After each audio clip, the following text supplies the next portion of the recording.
Hello guys, welcome back to my channel. So finally vacation day started. So நேத்தி நாங்கள் வந்து vacation start பண்ணிட்டோம். So நாங்கள் வந்து டார்ஜிலிங் சிக்கிம் அதுக்கப்புறமா வந்து பெரிய அதுதான் வந்து நாங்கள் பிளான் பண்ணிட்டோம் வெக்கேஷன். ஸோ அது 6 days trip. So first day வந்து நேற்று ஃபுல் டே ட்ராவல் தான். ஸோ சென்னையிலேருந்து பெங்களூர் கிராண்ட் ரோடு எல்லாமே வெஸ்ட் பெங்கால் கிட்டே இருக்குது.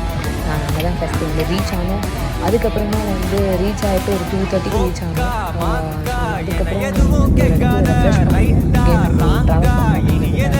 ஸோ அந்த பெங்களூர்லேருந்து சிக்கிமுக்கு வந்து கிட்டத்தட்ட 5 hours ஆகும் கார் ட்ராவல். அதே ஹில் ஸ்டேஷன் நாங்கள் இங்கே வந்து 11 o'clock ஆகிடுச்சு. நிறைய ஸ்டார்ட் ஆகி மரம்லாம் விழுந்து அது ஒரு பெரிய இஷ்யூ ஆகி ஸோ ரொம்ப நேரம் லேட் ஆகிடுச்சு. அது ஓரளவு ஹில் ஸ்டேஷனில் வந்து இருக்கவே இல்லை. நான் சுத்தமாக ஹில் ஸ்டேஷன் கிட்ட பயங்கர தலைவலியாக இருந்துச்சு. ரொம்ப அன்கம்ஃபர்டாக இருந்துச்சு. எப்படா போச்சு நினச்சி. ஸோ நாங்கள் ஃப்ளைட்லேயே வந்துட்டு எடுத்து போயிட்டோம். சப்பாத்தி சாப்பிட்டோம். அண்ட் ஃப்ளைட்டில் வந்து ரொம்ப நாள் கழிச்சு நான் ட்ராவல் பண்ணுறேன். ரொம்ப ஜாலியாக இருந்துச்சு.